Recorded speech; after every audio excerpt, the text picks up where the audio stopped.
Hey there! Have you ever wanted to be a robot? Yes? Not really? Well, it doesn't matter because you're not a robot. And that's a problem. Now, you might be thinking, whoa, wait a minute, Ross. What if I'm a cyborg? Well, no, still not good enough. This applies to you too. Okay, a lot of this video ties into another one called Humans Need Not Apply. That video discusses how robots are coming to take all your jobs. We're not there yet, but self-driving cars are starting to look good enough to take trucking jobs in the future. Fast food jobs. I don't understand why fast food jobs weren't replaced by robots 10 years ago. I've worked as a kitchen steward before. Fast food generally requires no thought, just misery. If your kitchen was tooled right, you would not need cooks to make assembly line burgers. All you would need is one guy just feeding in the ingredients. It would be like that Pee Wee Herman breakfast machine.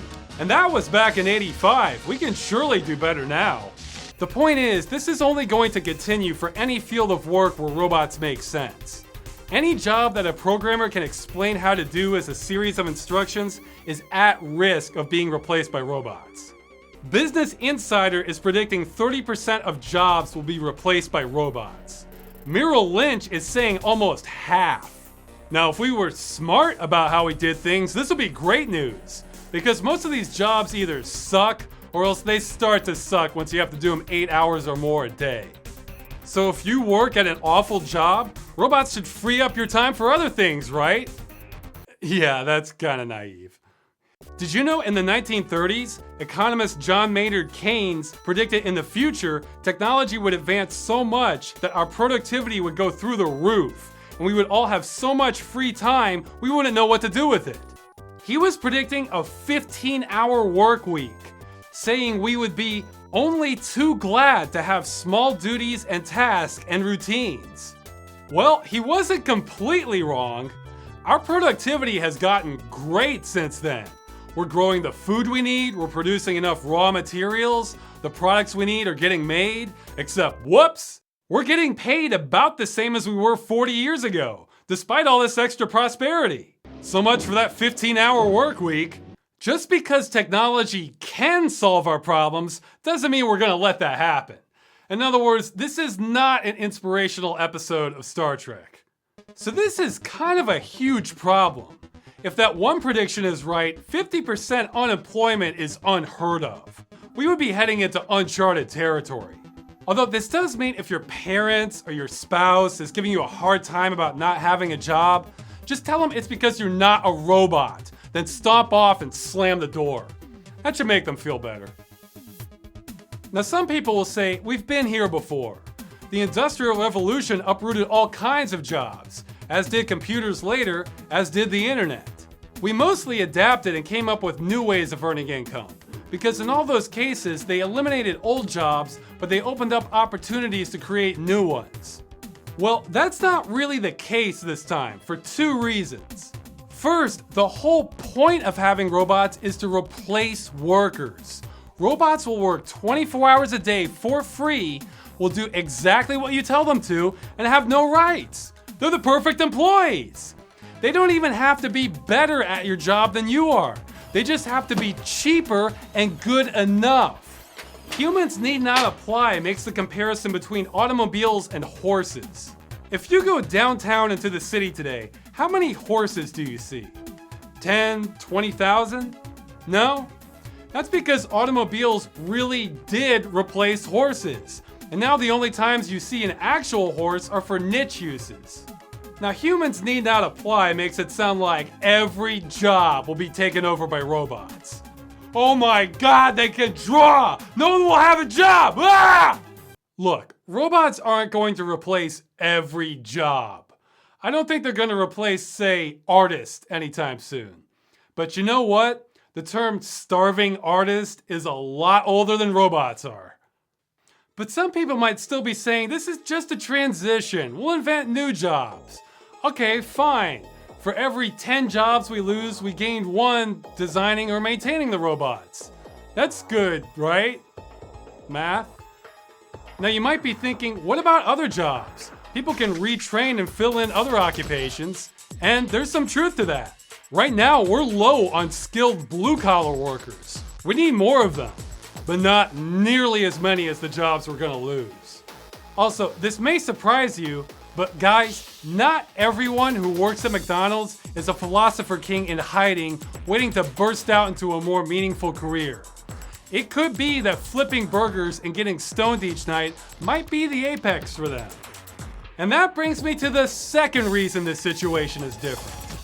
Again, some people are convinced that there's going to be all these magical new jobs because robots are taking all the old ones. Well, if that's true, then what about right now? Our current employment situation is not great.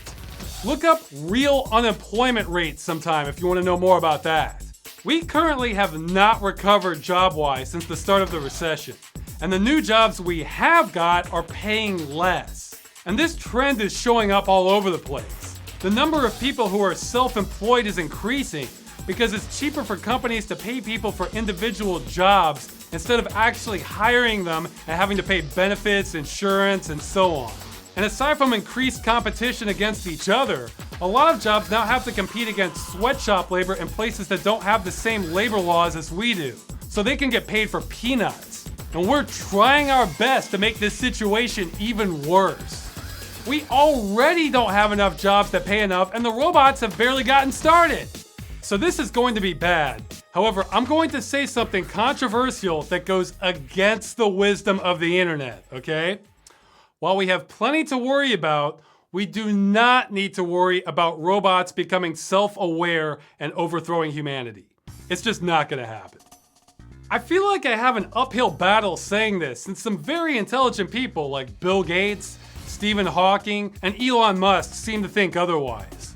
Elon Musk in particular seems really worried about this. I don't know what to say. Maybe being a rich tech entrepreneur might do things to your brain. That might explain why tech startups are being funded to transfer your consciousness into a machine. Guys, let me try to break it down. We still don't understand the brain that well. In fact, there's a line from the movie Amélie that sort of hints at the problem.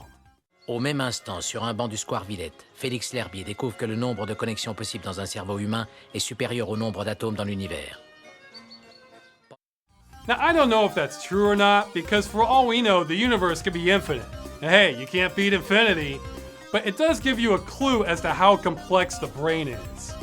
Computers are really good at recognizing patterns and carrying out instructions based on those patterns. And we have made enormous leaps in AI over the past few decades, but there are limits. The analogy I like to make is human flight. A little over a century ago, the Wright brothers had the first motorized flight. Next thing you know, we had jetliners, then space shuttles, until we landed on the moon. The moon! On the bottom rung of the ladder. Just one more step and I abso-fucking-lutely am standing on the surface of the fucking moon. Jesus H. Christ in a chicken basket. And that was almost 50 years ago. So surely by now we've explored 2 or 3 star systems, right? No? Is that because once you get past a certain point, there are really enormous barriers to progress and we have to contend with reality? AI is the same way.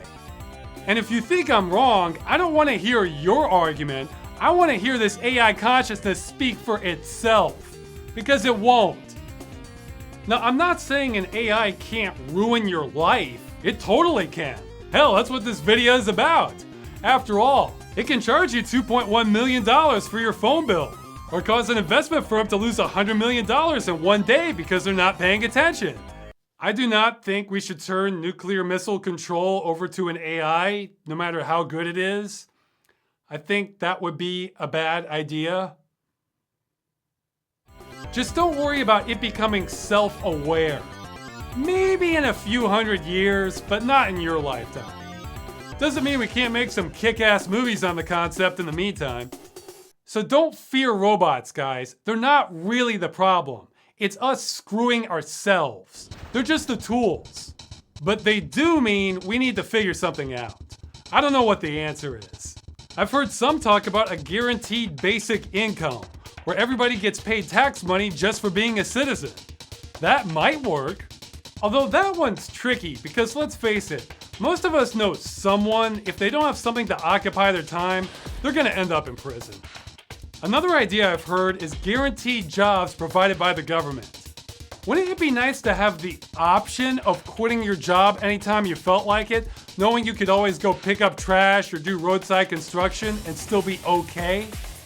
And hey, if we're taking care of all the infrastructure and there still aren't enough jobs, then obviously the next step will be to build a gigantic interstellar spaceship with its own contained ecosystem and send it off to the nearest star system. That would keep us busy. There's probably more solutions. The point is, we need to do something. Or not. We could always just ignore the problem and hope it goes away, see how that works out. I've heard the question before, what sci-fi story do you think the future will be the most like? Well, my answer will be the movie Soylent Green. In that, the ecosystem is falling apart, there's huge unemployment, lots of hunger, the rich live in their own separate world, the police are mostly doing riot control and take all the spoils they find. I think it's certainly an achievable future. Now, call me an optimist, but I do not think we will actually have state-sponsored cannibalism. I have a little more faith than that. But that doesn't mean we shouldn't do something. So, yeah, robots.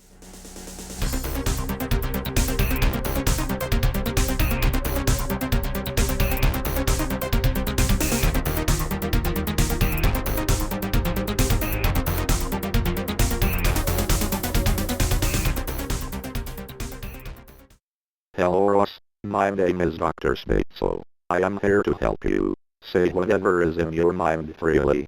Our conversation will be kept in strict confidence. Memory contents will be wiped off after you leave. So, tell me about your problems.